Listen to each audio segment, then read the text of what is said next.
Good afternoon, and welcome to the New Civil Liberties Alliance. Today's Lunch and Law program is entitled After Chevron. What happens now that Loper Bright, Relentless put an end to the blight of judicial deference to administrative agencies? So I am John Vecchione, counsel of record in Relentless, and I am joined by Kara Rollins, who is the litigation counsel who also filed this case in the district court and is an expert on the Magnuson-Stevenson Act.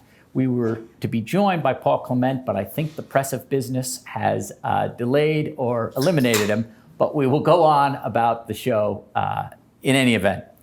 So just because I'm sure most people tuning in know what this case is about, but simply to catch everyone up, I'll give a brief synopsis of both the Loper Bright case and the Relentless case. The administrative agencies at Commerce and NOAA, National Marine Fisheries, put in an administrative rule that required herring fishermen to pay for the monitors that the Magnuson-Stevenson Act requires be put on their boats. They did this 20 years after the Magnuson-Stevenson Act was amended to allow those observers on boats. And until that time, in a case, actually the first case we brought was Gaethel when we were cause of action, the agency had never claimed this power, and then it did claim this power. Now, Kara, that's kind of the setup of what happened. Could you, so one of the claims of people who liked Chevron before it was over was that it gave courts, they all came out the same because it was so understandable. But Kara, can you tell us what happened in the various courts? We had the Loper Bright case was in D.C. for New Jersey fishermen, right? Yes. And then our case was in Rhode Island for New England, Rhode Island fishermen that we represented, being Seafreeze and their companies, Relentless and Huntress.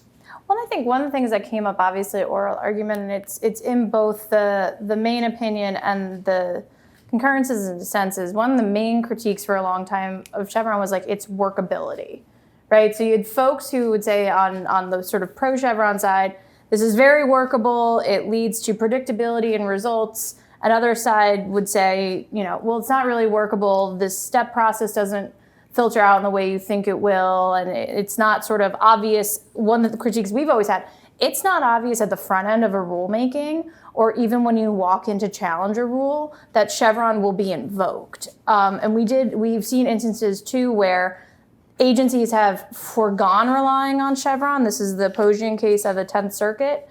And then the courts applied Chevron anyway, right? So typically, if you say, I'm not gonna rely on this argument, this theory, it's considered waived and the court won't consider it. But if you're the government and it's Chevron, apparently sometimes those standard rules don't apply. So there was a real workability problem. And I do think, to John's point and question, this is like the great example, right? So the Rhode Island District Court looks at it, finds ambiguity in the statute, and then at step 2 defers to the agency's interpretation. The District of DC, on the other hand, says this thing's clear as day. And if I remember correctly, doesn't even apply Chevron, or says, well, like maybe they do Chevron in the step 1, I guess. Step 1, right? It's clear, right? And then you get to the circuits, right? So the Rhode Island case goes up to the First Circuit. I still sitting here today, I'm not 100% sure what the First Circuit did. It was a lot of ambiguity, maybe, but the chief very kindly in the majority opinion of the Supreme Court did say that the First Circuit decided under step 2, so now we have that clarity of what the First Circuit did. And the DC Circuit did a what I would call like a traditional robust version of a step 1, step 2 analysis. And so, if you're arguing workability and predictability, how is it that 4 courts looking at this took 4 different approaches? And I'll say different in the sense that maybe you could put them on a continuum, but I think that certainly the fact that the DC District Court decided at step 1 and making that somewhat of an outlier. And so, I'm not sure, I was never convinced of the workability. I think that sort of the facts on the ground as we saw it in this case prove that, but these weren't the first cases where those sort of disparities came up. And so, yeah, I'd say there's probably three, because I think the District Court of Rhode Island and the D.C. Circuit kind of came out the same way with the same analysis, but the other courts were widely dispersed in how they analyzed it. And the chief talks about that. He says, here's the First Circuit, and here's what they're doing. And he's a little perplexed, but because he's the chief, he said what they did, and now they're bound by it. But, with the First Circuit, I mean, we watch cases around the country. We've had this invoked in cases we've represented for a long time. And what the First Circuit did is what I think in the Kaiser opinion a couple years ago was called waving the flag of ambiguity. That, it's just a little too hard, so we'll just say it's ambiguous, and then we'll get to step two. We all know what happens at step two. You defer to the agency interpretation. The agency wins at like a 94% rate. And that was one of the problems that I sort of always had, and this might not be obvious to viewers who aren't sort of entrenched in the legal process or have come across this maybe in running their businesses or what have you, is that it is devastating sometimes to say to a client when they come to you and we look at the case and we say, this might be a Chevron case, and to look them in the eye and say, there's a 96% chance you will lose. Not because you're wrong, not because you have a worse reading of the statute or the regulation, because you're not the government. And I think that that's one of the things that took root in a lot of the discussions about this case, is that common everyday Americans understood this case because it's really about sort of powers and balancing those powers and who controls them on some level. And I think so that's the Chevron setup as it was. Yeah. And I was talking to Paul Clement a long time ago, and he was very excited about this case. And I think the reason he was excited about this case was because of the clients. Both his clients that were done by cause of action, I should mention, and it was argued below by Eric Bolender before a panel, which we'll get to in a little bit, that included Justice Jackson, and then Judge Jackson. So when we put in our petition, we mirrored the questions kind of, the Chevron question exactly, and the other one very closely, on what this case was going to be about. And because Justice Jackson had been on that panel that Eric Bolender argued before, she was recused out of Loper Bright. And so both our cases went up there. Roman Martinez argued for us, and Paul Clement argued for Loper Bright. And it looked like we were going to win. And if you read the opinion, we won on the APA. It has not been, everyone should know that out there in the audience. So what the chief and the majority said was that the Administrative Procedure Act prohibited Chevron by saying that judges are supposed to determine matters of law, which is fine, but we had argued very strongly that this was a constitutional matter. We were joined, I think, by Gorsuch and Thomas, right? But I do think the constitutional points are lurking in the background of the majority opinion. And what do I mean by that? I mean, there are conversations about separation of powers. I mean, that's probably like the most classic constitutional question you can ask. Who was given this power under the Constitution to exercise it, and what are the limitations put on it? And the role of Article III judges. And the role of Article III judges and independence. I mean, these are all points that we made. And I think that, for again, those who are not lawyers, there is a concept of constitutional avoidance in deciding cases. And so it's not necessarily surprising that they chose on a statutory interpretation that achieved the same ends as the constitutional interpretation more or less would have.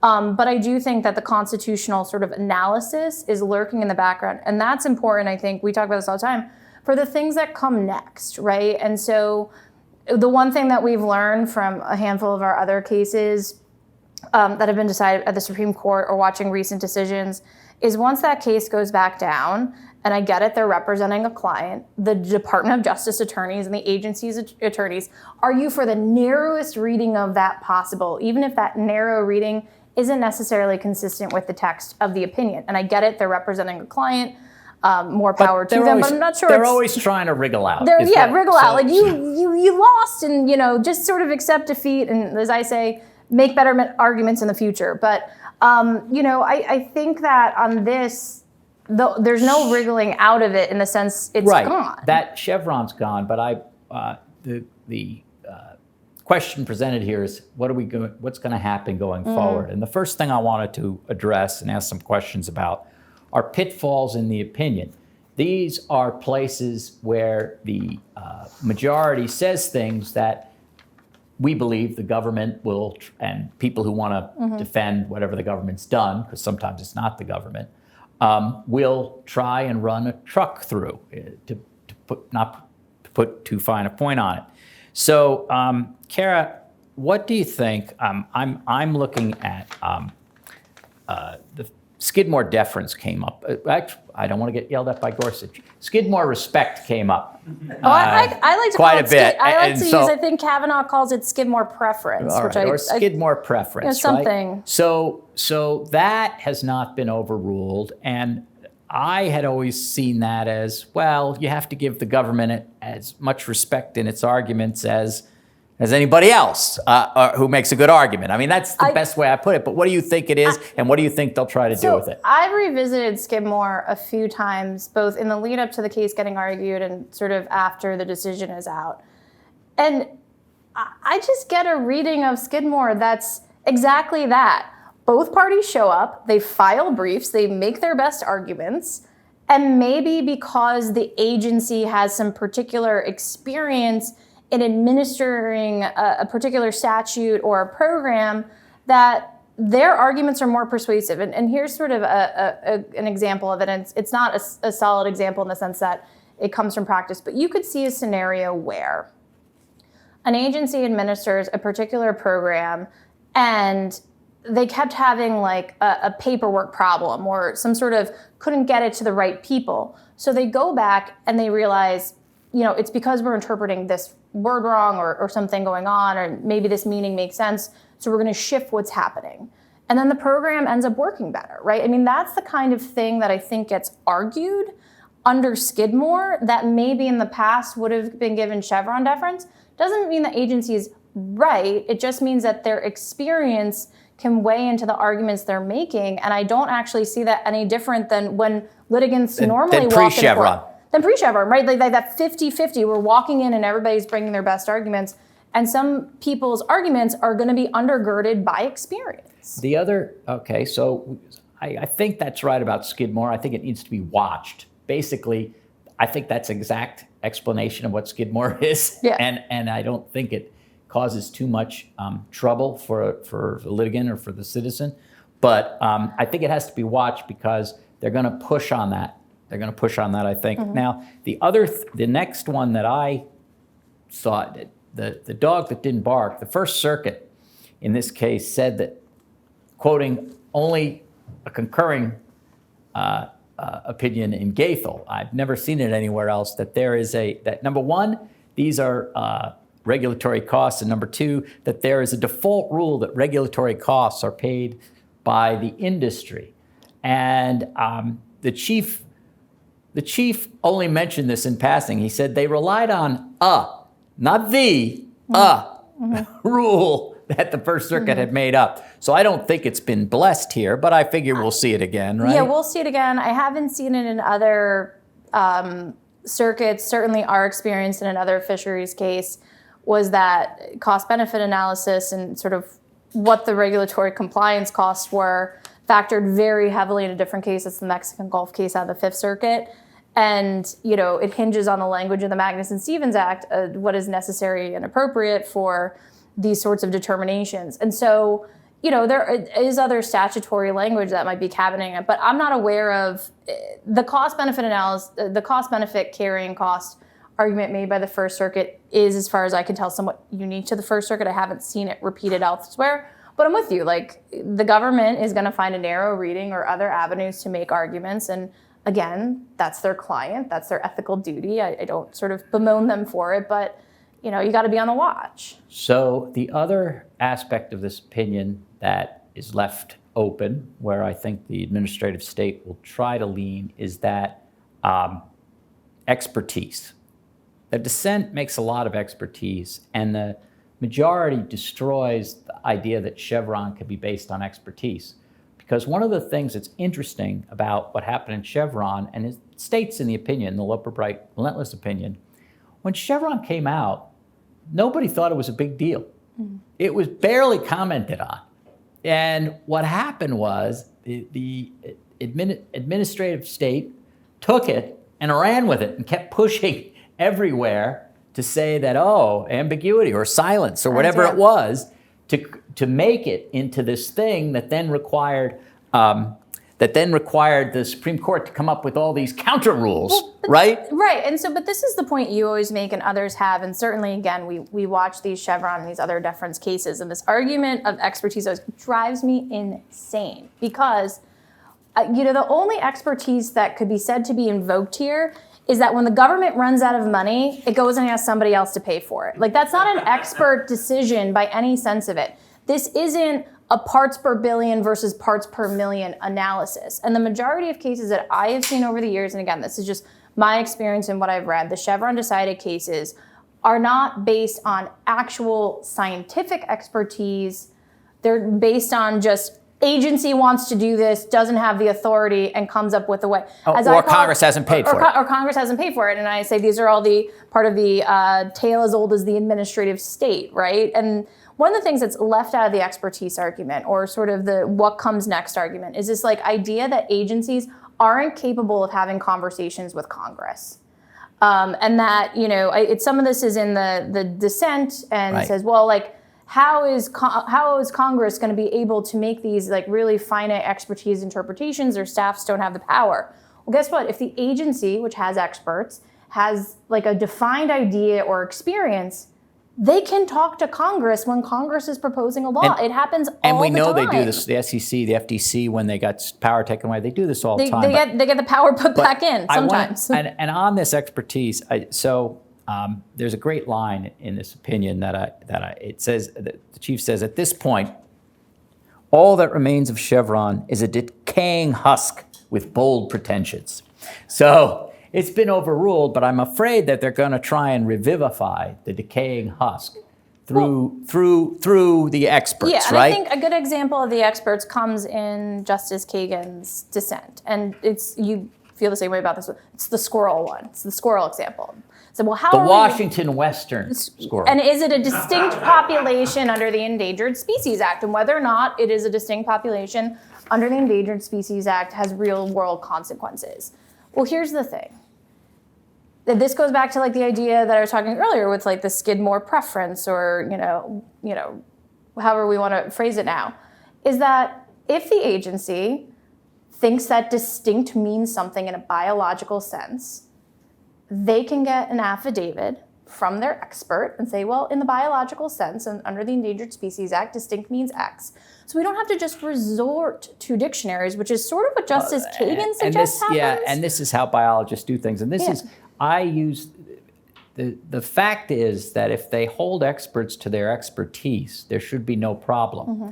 And the way I approach this all the time is, I don't know if you've met many federal judges, but outside the patent context, there aren't many of them who are physics and chemistry and experty type people. They took government, they took English, they took, history, by and large. They're liberal arts guys. Mm-hmm. They are not going to tell the nuclear power experts how many Rotkins are bad for the body. Mm-hmm. They're going to use Skidmore and use the normal things we use as judges and say, well, what are the facts here? And these guys will provide the facts. But I think that as far as going forward goes, the practitioners have to watch, because it happened in Chevron, using this this delegation to experts that happens in some of the statutes, not to let it get out of bounds as it did with Chevron. So I think that's really the lesson. I think that, like, but on the flip side, I don't think it's a big problem. I don't think it's going to create a parade of horribles. Well, yeah, and I think the other sort of thing on that for practitioners that are listening to this is, if they're saying, well, we have agency expertise in X, make sure they're defining what that is. Because again, yes, the government is expert at, spending beyond its means, but that doesn't put that policy, that question, right? It's not really a policy question. Did Congress give you the money to do this and authorize you to do this? That's not the question that's on the table in their expertise. Now, how many fish you can catch in a season before it is detrimental to the population, I think that's a classic expert question. And there's nothing about Chevron that's going to... Fish quotas are going to be that sort of thing. So I think that the next thing, the next place where government administration was given still an enormous amount of power in this opinion is one of the things that oral argument you can get from the opinion is the court hated the administrations changing their views with no change of facts, just because they wanted to change policy when the law stays the same. During the oral argument, that Justice Thomas had written Brand X, and Sotomayor was trying to defend Brand X, and even the Solicitor General Preligar would not defend Brand X. Yeah. So they don't like that, and Brand X allows an administrative agency to change even something that a judge has already blessed. So it's very hinky there. But there's one thing the court said when it's deciding on interpretations of statute. They're going to give weight, I think they used the term, but contemporaneous construction by the agencies as soon as a new statute comes in. So if you're an administration who comes in, gets a statute passed, has your agencies interpret that statute, and it's not attacked for a while, they will, I think, still give a lot of, they will be loath to overturn that first interpretation. I agree with that. And I think that that's actually not that different than necessarily what's been happening, right? And a good example of this is it comes up in some of the major questions doctrine cases of, did you dust off an old statute that's never been used in this way again? I don't see that contemporaneous weight analysis doesn't feel all that different to me than that, did you dust off an old statute and use it in a new way, right? They're sort of two sides of the same coin in some ways. So I think that that's pretty consistent with sort of trying to search for original public meaning, and part of what can inform original public meaning is how did the agency understand the statute when it was first, issued, and then the sort of first iterations of promulgations pursuant to that. And so that's one to watch for, I think, new statutes and the original view of everybody at the time. But the other one is the chief talks about this, and a lot of statutes do this. The Congress delegates to the agency some statutory terms that are entwined with facts. And so we're clear on Chevron now. If it's a pure legal question, that's just left to the courts. The agencies don't get any extra. But they have deferred on facts for a long time. So what do you think will happen on entwined fact-finding in a statutory term? So I think of like an analogous scenario that happens in litigation, which is there are some, say, causes of actions or claims that we call mixed questions of law and fact. Fraud is a great example of that, right? Do you have the mental capacity? Do you have the mental state? Did you do these things? Does it all sort of fit? And typically in those instances, at least if you're sort of at what we call summary judgment, at district court level, and there's a possibility of trial either before the judge or the jury, mixed questions of law and fact are a classic thing that go to the fact finder, right? And I think that this could very well be a shade of that, of then the question becomes, well, who's the fact finder? Who's the appropriate fact finder? What does the APA statutory sort of structure say about that? But I do think that, if a question is a mixed question of law and fact, and it's like 80% law and 20% fact, does that get the same amount of respect as something that's the sort of inverse ratios? And so I think that there's a lot that's going to have to come out of there in the coming years. But again, I think it's another one to sort of jealously watch in the sense that it's an area where you could start developing something that looks like, a derivative of Chevron. Mischief. They could create mischief there. So I think that is something to be watching for. Now, as far, another thing that Paul Clement has recently said, and that I agree with, is we have to look at stare decisis. In the opinion, the majority says that Chevron is not entitled to stare decisis because it's a method. It's the rule that they decided on there is entitled to stare decisis. So for all the practitioners out there, I think one of the things going forward is the last thing you want to do is bring a case against the 30 or 40 Chevron decisions of the Supreme Court on Well, regular. I think the list was higher than that. I think it was closer to 70. Yeah, I'm But not I'm not sure that how many of those are still like they're alive around. in the sense that Right. the rules still exist. Still yeah. hasn't changed. But whatever it is, that's not the first thing you sue on. Because I think that not only the lower courts have to defer to it, but I think they're going to want to, and I think the Supreme Court's going to have no appetite for those. I think the more interesting question that develops, and it's, let's say that you had a regulation, a question that was decided under Chevron in one circuit, and then a variation of that, a very close variation, or maybe a direct challenge of that then gets filed in a different circuit.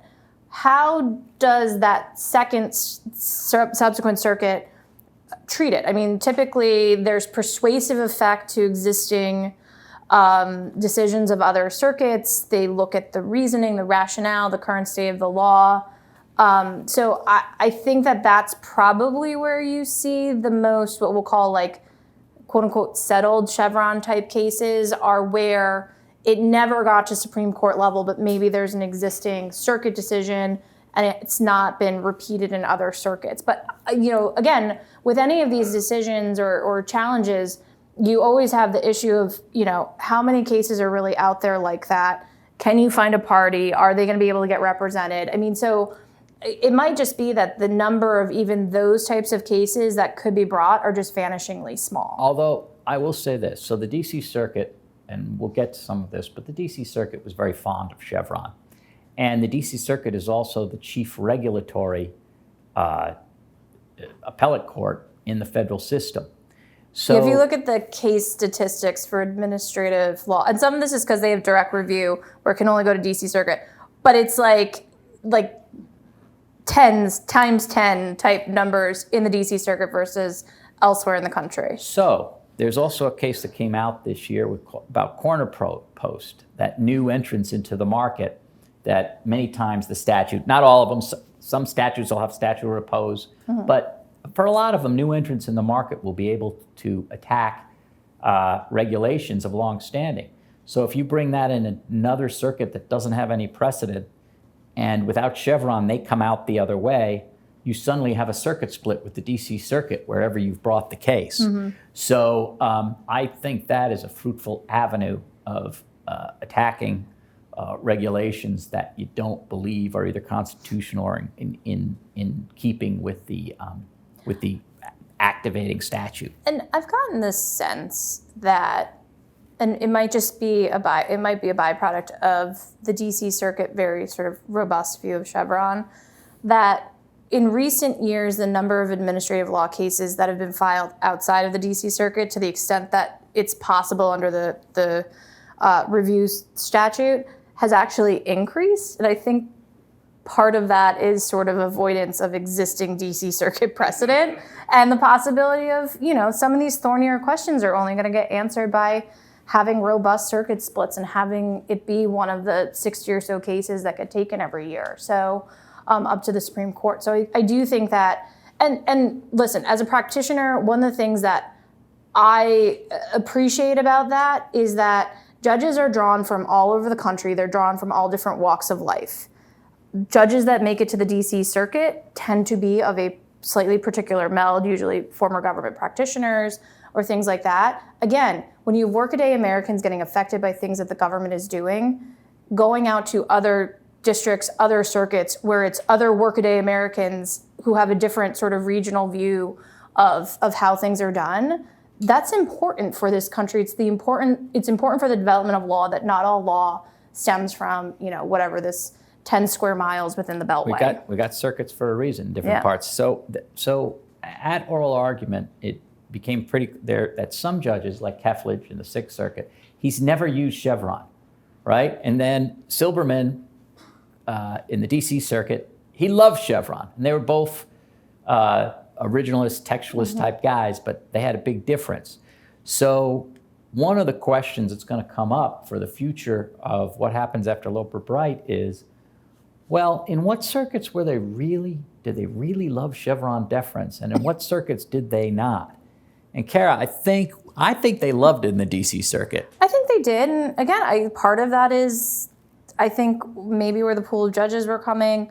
Part of it is just familiarity with practice. Maybe they take a more institutionalism view towards it. You were talking about they live with all the agencies are. Well, and there's a lot of sort of, again, workability sort of considerations that I think might just be inherent in the way they look at problems because of their experience. But if you go to the other circuits, this dead husk statement of the chief, there are places like the Fifth. There are places that were not using Chevron as much, right? So they may be less affected by it. And I do think that after Kaiser was decided in 2018, 2019, Kaiser deference is sort of deference. It's a different version, which remains to be seen whether or not it's touched or untouched. Because when Kaiser was decided, they said, well, this doesn't do anything about Chevron.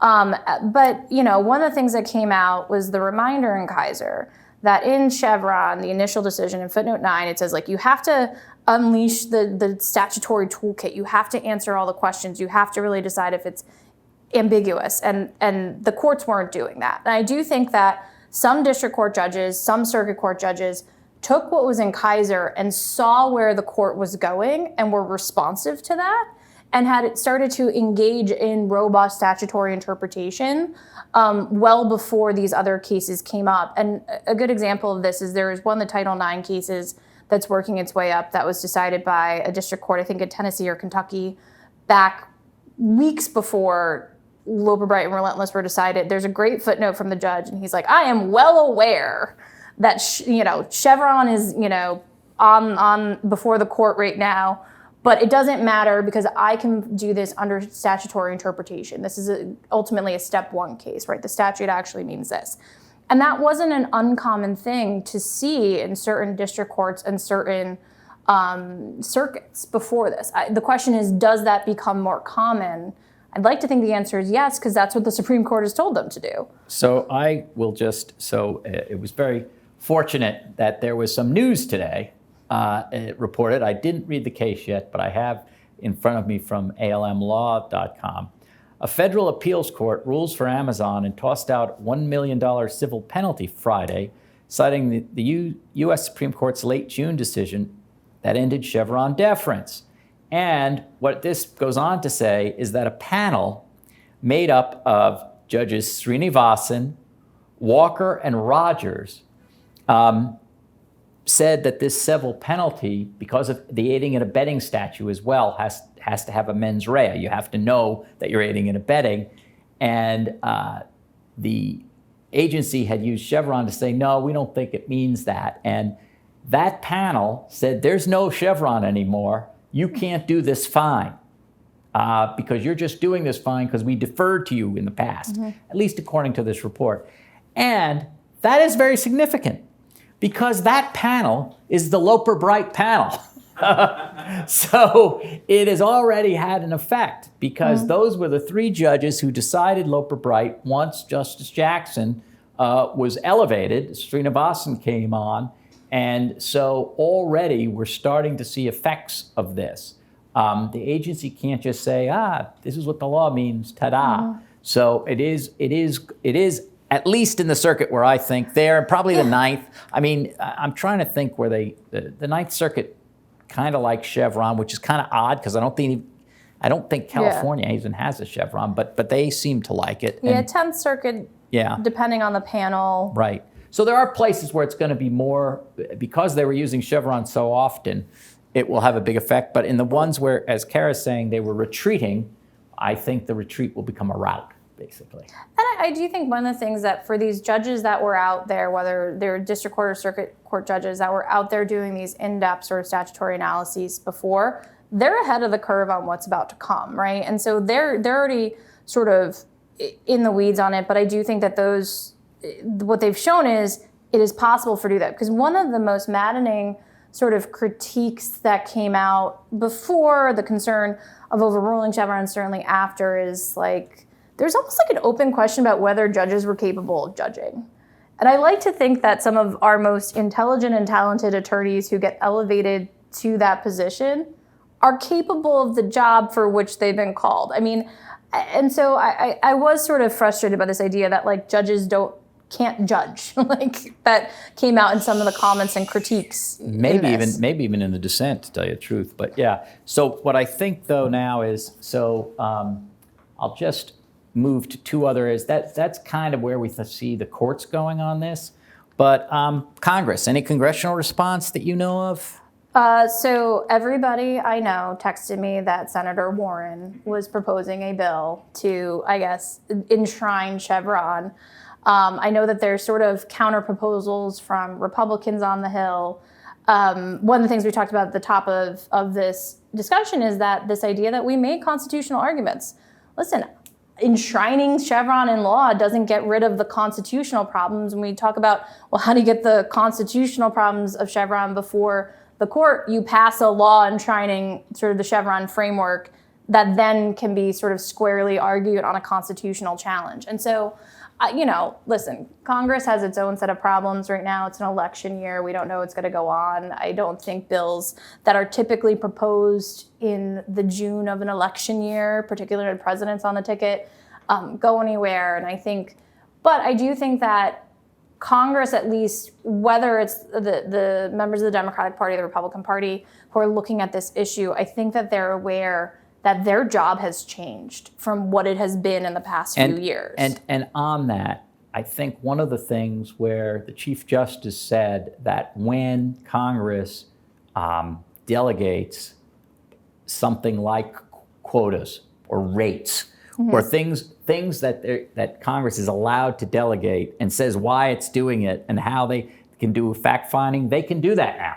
So they can say, well, we mean that they should be doing this because we don't have this expertise or something. But alternatively, they can call up the agency and say, we want to do this, and what do you think? What's your interpretation of this, and how does this work? But I do want to put something on sort of, I want to put a little asterisk on my previous statement about like, that's the job now. Let me be clear, that was always Congress's job. Like, it was always Congress's job to write law. And some of that has sort of been pushed off onto agencies. I think Paul Clement during oral argument talked a lot about that because in a lot of ways it was easier to call your friend in the agency and just have it done by executive power. So I do think that Congress is waking up to the idea that maybe they need less time on TV and more time writing bills and legislation. And that was, he was very big on the fact that Chevron had not only weakened the judiciary, but given bad incentives for Congress on how to behave. So maybe we'll see better behavior over time. Let's say over time. Yeah, I don't think this is like this is not like the quick horizon problem. So the next thing is the other actor in this is the executive and the administrative agencies. One thing the administrative agencies have done is scour statutes for what you were saying before, dust off right? Old statutes. And then see if they can't find an ambiguity or silence, and then make a regulation for whatever they wanted to do in the first place. I think that unless it is, I think they automatically did that in the past 20 years or so. I think now they'll still try to do it when it's whatever administration's highest priority. I think they'll still try. But I think to the extent that they want to get their regulations approved by the courts and not, I think that when they were doing it for internal agency reasons, maybe they will change their tune a little. That's kind of what I'm hoping for and what I think we'll see going forward. But what do you think? Yeah, I mean, I think, again, going back to the incentives, everybody was the incentives were wrong in all directions. And certainly when you had sort of power balance issues between parties and the agency was different, that it incentivized them to sort of do things by executive power. And it was always odd to me because, like, if you want a legacy, right, you want to think about legacy, you want your legacy to stay. Is your legacy that everything you've done has gotten overturned by the courts? And maybe, maybe there's other political calculuses going on there. But I do think that, this is going to require agencies to think a little bit harder about what they're adopting. And one of the things that, is going to be hard to tell, say, 10 years from now, of what the true impact of this decision is we never know the regulations that don't get promulgated or the regulations that are cut back, I think there might be some markers in the future we can look at. We can look at the number of major rules or economically significant rules. Does that reduce over time? Do we see fewer midnight rules? These are the rules that are passed after a presidential administration transfers, typically between, if the president switches D to R to D, and it's just like this push out, because it's the next guy's problem or next gal, as it may be, to sort of deal with it. And they're usually pushed out in the last, say, maybe after November and into the January. And so I think there are going to be markers to see, but I think the hardest thing is we're not going to know what wasn't done, but there may be sort of, say, significant reductions in the size of the Federal Register or other things that we can look at over time to measure impact in other ways. Before we get to questions, I do want to let the audience know this is how the court ended its majority opinion. Chevron is overruled. Courts must exercise their independent judgment in deciding whether an agency has acted within its statutory authority, as the APA requires. Careful attention to the judgment of the executive branch may help them inform that inquiry. So you have the careful attention, but as we've discussed here today, I don't think that is any kind of deference. I think that's telling some judges who might want to blow off what the agency's saying not to do that. But I think the opposite can be true too, is that because we've seen this multiple times, we at NCLA have cases like this, where the agency's skirted the statutory regulatory process because it wanted to get something done fast. And that goes into judgment. Did you follow the framework Congress set out for you? That is true. And when a particular statute delegates authority to an agency, and this is key, consistent with in constitutional limits. I think what he means there is the non-delegation doctrine, which is the other thing that you should be looking for in all of this. Courts must respect the delegation while ensuring that the agency acts within it, so it's no broader. But this is the goalposts that you'll be fighting between, I think. But courts need not, under the APA, may not defer to an agency interpretation of the law simply because a statute is ambiguous. So that is really putting as good a stake through the heart of Chevron as you can. But this delegation and how much and whether they did it properly and how clear they are is going to be the place where a lot of litigation is decided and fought over. And has already started developing, right? This is the Jarkissi, which was decided by the Supreme Court on a jury trial issue, but there is a non-delegation position that is still good law in the Fifth Circuit that has been relied on by the Fifth Circuit in subsequent cases, I think as recently as the past couple of weeks.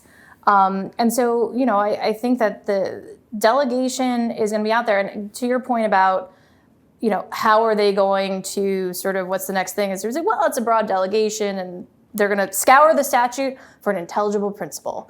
And so I think that that's going to be sort of, the next thing is probably going to be cabining the intelligible principle test, because a lot of things have been sort of theorized to be authorized on, a twig in some instances, or a thin reed, as is often described. Right, and they're going to claim delegated power that may not exist is really what's going to happen. The agencies are going to say, that clearly said we could do this. And the task of litigators like us anyway is going to be say, no, that was not even in contemplation, which I think you'll see very much. Well, but there's one thing that I've wondered, and because the courts have sort of bemoaned legislative history for a long time. It's fallen out of favor as we've searched for original public meaning. But to some extent, we do have a congressional record. If there's an open question about what Congress meant, you can go and read all the floor speeches about what it meant or the conference report. And so I have wondered does legislative history maybe not necessarily come back into prominence, but maybe it's not as sort of frowned upon as it has been in recent years? Well, if no one ever discussed the matter, I think it wasn't delegated. I guess that one's I think that one's clear as day. But I think there might be closer cases on that too. Could be.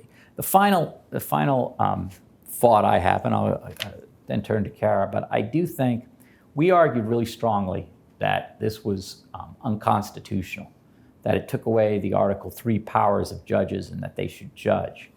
And the chief has his want. I always said I knew he wasn't going to let Gorsuch write this one. He decided on statutory grounds, and he's not incorrect about what the APA says, but there's going to be a time, not from Senator Warren's legislation maybe, but where the constitutional issues will come up, I think. May not, but I think practitioners should be looking for ways to get the Gorsuch and Thomas concurrences elevated, because you don't want it coming back, and it is unconstitutional. Well, and my last statement will be building on that. I mean, that's what the states were doing, right? Starting in 2018, there's 6, 7 states that have overturned it. They've either overturned it through statute, though they've taken different pathways to that. Constitutional amendment in Florida, Wisconsin, belt and suspenders. The Supreme Court overruled it on constitutional principles, and then the legislature, put it into statute.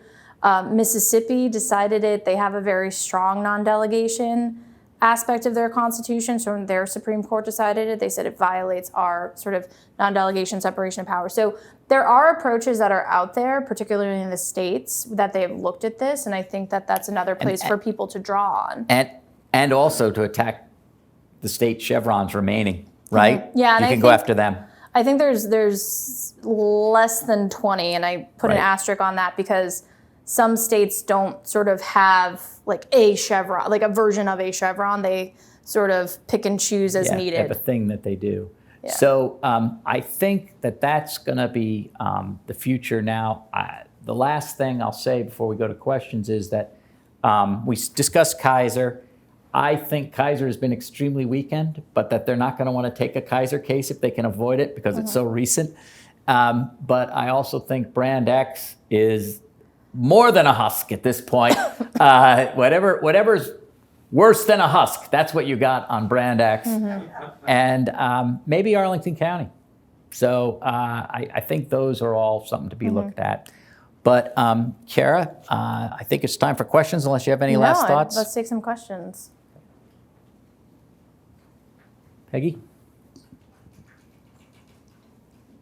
I think these cases were terrific for any number of reasons, including sympathetic facts. But the camel's nose that was bumping in under the tent was the presumption that the regulated party pays for its regulation. This has been recently showing up in all the kinds of different contexts. You have law enforcement people trying to shift the costs of enforcement on the very people they prosecute. That's a constitutional issue. It's a delegation issue. And I think that's a very fertile area going forward to take that presumption out of, in this case, it was judicial hands. And clearly the chief did not look kindly upon that presumption. And I think that's just a great fertile area to remember that only Congress appropriates, not agencies, through their regulation of parties. And I will say this, this was briefed. It was briefed because we thought a cost of regulation was the berths. These observers, you have to have a place for them to stay, you have to have a place to do their work. That's the kind of cost that you have to absorb, not the cost of the guy they pay to watch you. Like, that's a government cost. That's not incidental to the regulation. So not only, and we asked very strongly in the brief for them to address this, and the chief only said a statement. So he gave it no shrift. But I think that it is something to watch. And I think our Mexican Gulf case, we were discussing this beforehand, about costs and about the agencies weighing costs, and that it can be arbitrary and capricious for them to do this. So if the agency puts costs on industry that is high, in this case, they were willing to give like 20% of your profit margin when Congress had capped the other places they allowed this to 3%. Well, that's open to arbitrary and capricious under the APA if we just want to do the APA. So there are avenues to attack that. But I think, of course, they're going to look at that, and the agencies are going to try the First Circuit, no question. Yeah, I would throw in delegation, that your appropriation for your agency activities has not been delegated to you by Congress. Furthermore, there's a due process problem when you can shift your costs of regulation on the very people you're regulating, because then you go after more people to get yourself a bigger budget. That's right. Greg? I'm going to put on my law professor hat, so basically I'm just going to make a statement as opposed to a question and see your reaction. It's like they're the Federalist Society. Right. Only Yeah, I had the questions. same exact Go ahead. So it seems to me that Justice Kagan's dissent was overwrought for two reasons, and I wonder what your reaction to those two reasons are. One, it seems that both Chevron and this new brave new world, or really brave old world, it's still the challenger that has to show that the regulation is unlawful or not inconsistent with the law or arbitrary and capricious. You still have the burden. It's not as if you show up to the court and say, well, I don't like that, and therefore I win. There's already kind of a thumb on a scale for the government. And then number two, and that perhaps is what really Skidmore deference will be, is that when courts evaluate statutes, there's a presumption of constitutionality, right? Because congressmen take an oath and they presume to act lawfully until shown otherwise. Do you think there'll be something presumption of regularity when government acts? Because those, FTC, FCC, all of those commissioners also take an oath to uphold the Constitution, and therefore presumptively, until shown otherwise, they're acting lawfully. And so all of these, oh my God, sky is falling, really is not going to be that for those, at least for those two reasons. Well, I think of Randy Barnett and Clark Neely right now, who would prefer a presumption of liberty. But I will say that they are not the law. And the fact that that the statutes are entitled to a presumption of not being unconstitutional, and also that they then interpret it so that it doesn't get unconstitutional, and that you have to prove that it, I do think it was overwrought.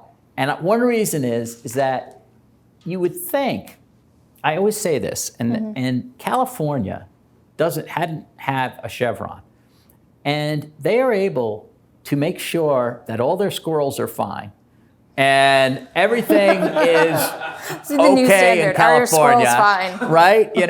And it's, no one ever says that California is somehow improperly regulated on the downside, on the weak side. So I do think it was overwrought because you have so many. Look, you've got standing, rightness, all the things the government does so you can't even get into court. Then you've got the fact that they say, well, here's all the reasons we needed it, and they tell the judge, oh, it's absolutely vital we have this rule. So I think that's absolutely correct. They're going to get that presumption whether I like it or not. Well, I think on the overwrought point, at least in my experience, is, and some of this is hard to tell because they can't afford defense or they can't afford to challenge, is that at least on the enforcement side, what we see a lot of times is like the agencies aren't going for the big kahunas.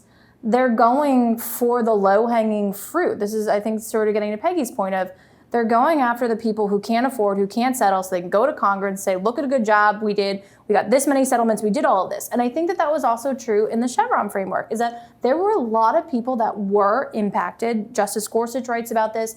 4 of the 9 cases that were GVR. Tell them about the GVR. There you go. Tell them about so those. These are granted, vacated, and reversed. These are cert petitions that were pending when with the Loper Bright and Relentless cases were decided that asked the same question, should Chevron be overruled? There were 9 of them. 4 of them were immigration cases. Immigration is one of the largest areas where Chevron deference is applied consistently over time, often to the detriment of incoming asylum seekers and what have you. Another one had to do with a solar farm in FERC. And then there's one with the NLRB. And then the last 2, and this goes back to the workaday Americans and common sense. These 2 cases, one of them involves the USDA, which looked at, as I understand it, a puddle on a farm and said, well, that's subject to the Clean Water Act, so you can't do anything on your farm. A puddle. And for those of you who aren't aware, like the Clean Water Act, depending on what section you violate, the fines can be north of $50,000 a day. That's more than the average American makes in a year. And then the other one that, and this is also our friends over at PLF are representing this. This is another GVR case. This case I remember because it's just wild. It's a Department of Labor case. There is in West Virginia, I believe, a maintenance facility for trucks that may or may not be used in coal mining, and occasionally the trucks have coal in them. And so Department of Labor or mine safety inspector came in and said that that is a mine, this facility that's not near a mine, it's miles away from any mine, but because sometimes the trucks have coal, it is a mine and it is regulated as a mine.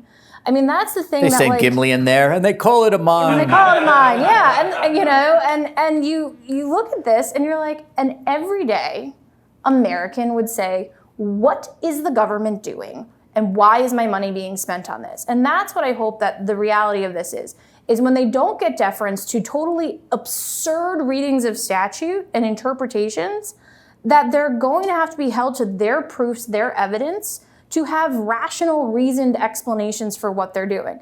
I think in a non-Chevron world, I would hope that you wouldn't say a maintenance facility for vehicles occasionally used in mining, which is clearly not a mine itself, is not a mine. and so, you know, I hope that that's what the future brings, is more common sense and a disincentives to agency enforcement attorneys or folks looking at this to not stretch the law as far as they have been, which I think has been one of the problems. Well, if we can read ambiguity into a statute, we can interpret it any way we want, we can sort of do as much enforcement as we want. And no, the reality is Congress told you what they want enforced, you implemented a regulation, and that's where you're set at. So when they're in a hole, stop digging. Yeah, yeah. Well, Rich Samp has a question online. He says, one can assume that courts will defer to agency interpretation of a statute if there's a statutory basis for concluding that Congress intended such deference. If so, what sorts of statutory language can give rise to such an inference that Congress intended it? Is it appropriate to find such congressional intent even in the absence of explicit delegation language? So that's the goalpost I think John was talking about, is what does the statute say? I mean, certainly there are statutes that... The question is, what words do they use? What words do they use? I mean, there are statutes that say the agency by regulation will define X, Y, and Z. That is as clear of a delegation to the agency as I can think of. And there's plenty of statutes that are like that. Now, we see statutes sometimes where my personal favorite are the secretary can regulate anything necessary and appropriate to protect the interests of the agency. That's not the exact statutory language, but there's a handful of statutes out there, particularly guarding public lands, that are framework the like that. Madison-Stephenson Act. Madison-Stephenson Act. And so the question then becomes, you know, are you operating within that very broad delegation? I mean, that's not to say that broad delegations are necessarily... Or they will say, the secretary shall define, you know, how big a boat is. Or nets. Nets, you know, yeah. right? So gear. shall define, the secretary shall define is, I would say, okay. But as far as not doing it explicitly, the one now is everyone says they're in charge of AI. Everybody, every regulatory agency says they're in charge. I think that Congress needs to put in, this agency shall be in charge of artificial intelligence, which is intelligence that is non-human and shall be further defined by the agency we just gave it authority to. A great example of that is, look what's happening in crypto and decentralized finance right now. Depending on the day of the week and the particular token, you know, SEC, I think, seems to think everything falls under the 33, 34 acts, and they've always had the authority. And this is like a great example of a delegation sort of gone wild, is like, you think that they even thought of computers back then, let alone the idea that you would have something remotely assembling a blockchain. But CFTC has taken a softer approach to it. And I think, as between the two agencies, have sort of actually looked at their statute authority and what they've said in the past. And so, yeah, I mean, I think that there's these opportunities to run wild. AI, data security. Who's in charge of data security? FTC thinks it is. FCC thinks it is. Sometimes, you know, SEC thinks it is. And so, you know, I think that there are these developing areas. That's where Congress can do the most work, is when new and developing technologies come out, sort of at least saying, you know, you guys, not you guys, to the agencies, or, you know, I'd be loath to recommend starting a new agency, but Congress does have that ability to do that as well. So the question though about deferring to the agencies in terms of the scope of their own jurisdiction. I mean that should be, that's like the city of Arlington. City of Arlington.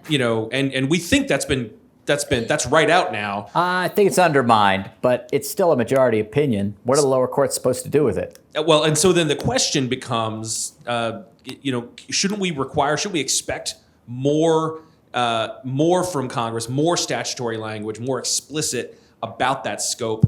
And if it's not there, we just presume that that they can't enhance their scope, that the scope is as limited as you could read it. That would be the presumption of regularity I'd like, is if it's not given to you, then it's not yours to have, but that's not how sort of delegation has developed at this point in time. But it's possible that in a post-Chevron world, as agencies sort of push the boundaries of what their delegations are, that we see that sort of course correction that, again, hasn't happened.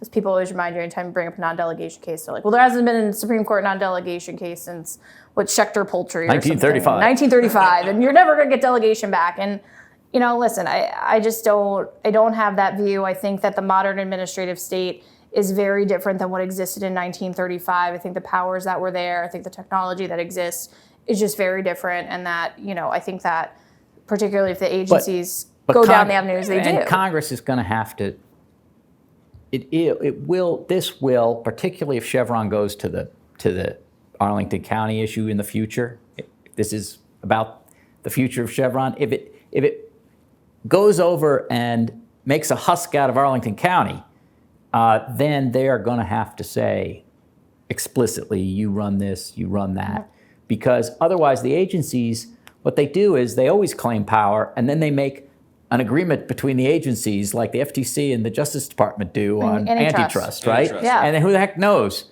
I still, that's like one of those classic, I'm pretty sure Congress didn't do that.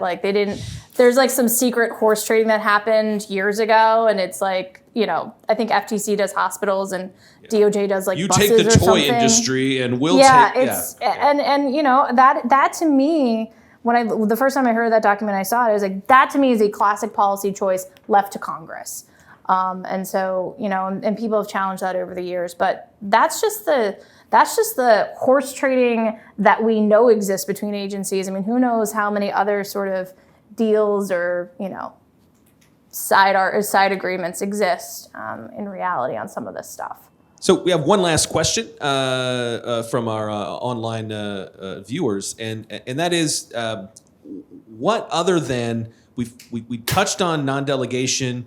Somebody hinted at major questions doctrine, although I don't know if I actually heard those words. Mm-hmm. What are the other doctrines that are now going to become less needed or more needed? What's going to step up now?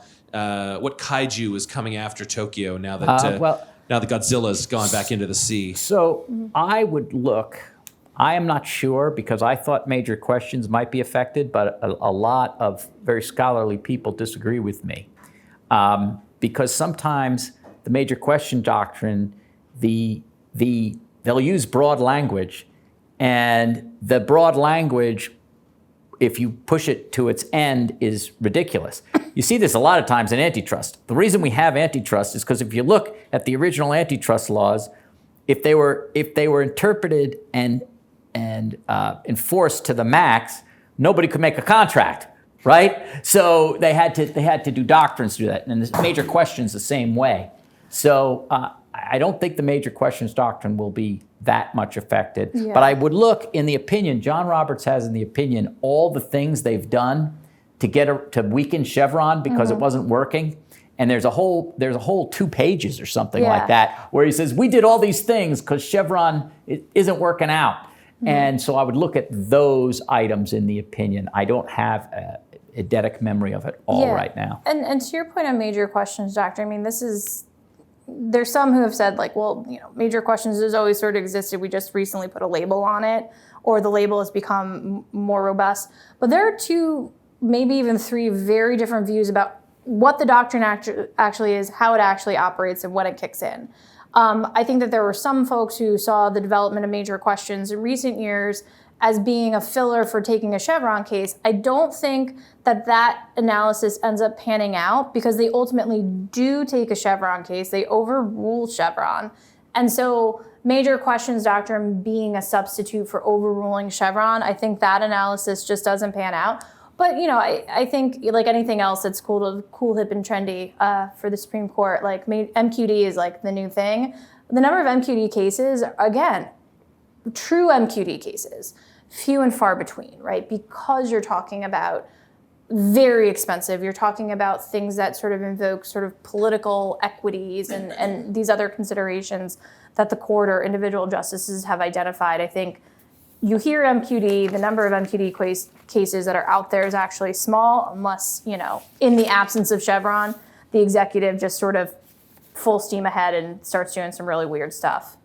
That the last question? Okay, well, listen, we're sorry Paul Clement couldn't join us, and it's a disappointment for me. I'm sure it is for you, but I hope you've learned something about what the future holds. On behalf of the New Civil Liberties Alliance and our esteemed panel, I want to thank you all for attending the Lunch and Law event entitled, After Chevron, What Happens Now That Loper Bright and Relentless Put an End to the Blight of Judicial Deference. Thank you.